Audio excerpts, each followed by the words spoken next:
It is his karam, his destiny, says Mukesh's grandmother, who has watched her own husband go blind with the dust from polishing the glass of bangles. So basically, Mukesh's grandmother, she says that it is his karam, his destiny, means his luck, that he's into bangle making. And she has also watched her own husband who went blind because of the dust from polishing the glass of bangles. Can a God given lineage ever be broken? Lineage is ancestral. She implies, she expresses. Born in the caste of bangle makers, they have seen nothing but bangles in this house. In the yard, in every other house, every other yard, every street in Firozabad. Spiral of bangles, sunny gold, paddy green, royal blue, pink, purple, every color born out of the seven colors of the rainbow, lie in mounds in unkempt yards, are piled on four-wheeled handcarts pushed by young men along the narrow lanes of the shanty town. And in dark hutments next to lines of flames of flickering oil lamps sit boys and girls with their fathers and mothers welding pieces of colored glass into circles of bangles. Their eyes are more adjusted to the dark than to the light outside. That is why they often end up losing their eyesight before they become adults. So basically, the author is trying to tell us the condition of the bangle makers in Firozabad, how they work hard to make different colored bangles, then how they put these bangles on yards, unkept yards, in mounds, and then they move to the towns to sell these bangles. So they say she's telling us that these bangle makers, they are more acquainted to darkness than light outside, and that is why they often end up losing their eyesight before they become adults. Savita, a young girl in a drab pink dress, sits alongside an elderly woman soldering pieces of glass. As her hands move mechanically like the tongs of a machine, I wonder if she knows the sanctity of the bangles she helps make. The sanctity is the purity of the bangles she helps make.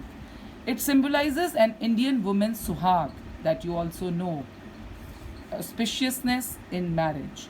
It will dawn on her suddenly one day when her head is draped with a red veil, her hands dyed red with henna, and red bangles rolled onto her wrist. She will then become a bride, like the old woman beside her, who became one many years ago. She still has bangles on her wrist, but no light in her eyes. एक वक्त sir भर खाना भी एक वक्त शेर भर खाना भी नहीं खाया, she says in a voice drained of joy. She has not enjoyed even one full meal in her entire lifetime. That's what she has reaped, means she has earned. Her husband, an old man with a flowing beard, says, I know nothing except bangles. All I have done is make a house for the family to live in. Hearing him, one wonders if he has achieved what many have failed in their lifetime. He has a roof over his head.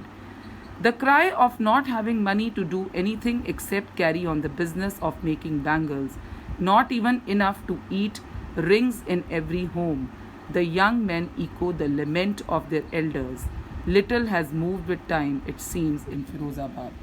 Years of mind-numbing toil have killed all initiative and the ability to dream. So years of mind-numbing means their minds have become dull, and they have toiled so hard, they have worked so hard, that it has killed the initiative and the ability to dream. Why not organize yourselves into a cooperative? So the author tells them that why don't you make a cooperative?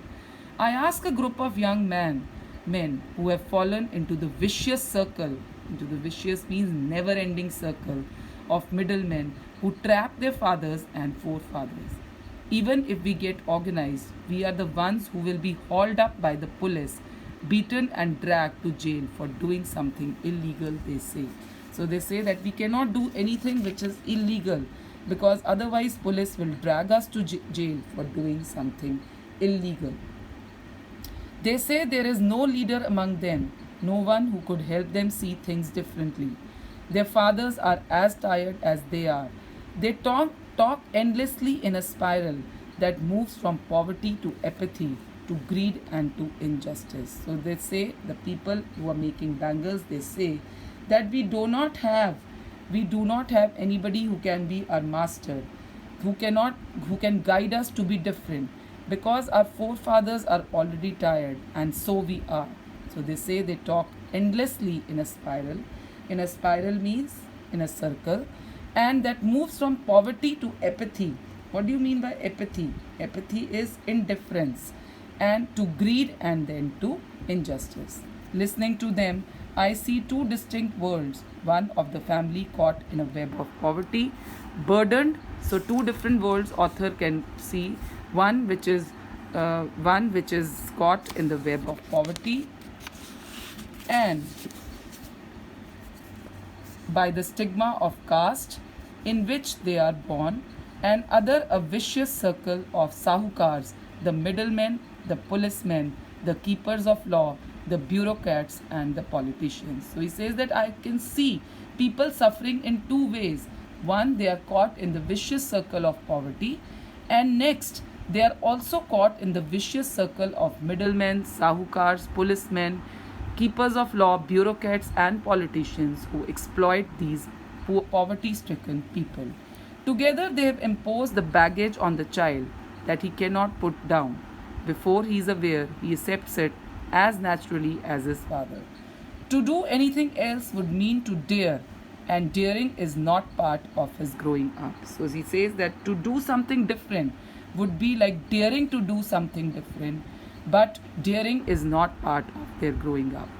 When I sense a flash of it in Mukesh, I was cheered. So he says that the author says that I saw a flash of daringness in Mukesh, who wanted to drive a car and wanted to be a mechanic rather than bangle maker. So the author says I was very happy to see that flash in the face of Mukesh. I want to be a motor mechanic, he repeats. He will go to a garage and learn. But garage is a long way from his home. I will walk, he insists. Do you also dream of flying a plane? He is suddenly silent. No, he says, staring at the ground. In his small murmur, there is an embarrassment that has not yet turned into regret. He is content to dream of cars that he sees hurtling down the streets of his town. Few airplanes fly over Firozabad. So Mukesh is different because he's dreaming of being a motor mechanic. He wants to drive a car, but his dream is different from what his family aspirations are. So it is, the author says that she was very happy to see the child dream differently, and she feels that if a person dreams differently from the family, he can prosper, he can grow, and definitely he will get out of the exploitation which the family has been facing from long years. I hope you have understood. There are 4 videos which I have posted today. Video 1 and 2 for the first article and video 3 and 4 for the second article. I hope you will read with me with your book side by side, and I hope you will understand the chapter thoroughly. Thank you and have a nice day.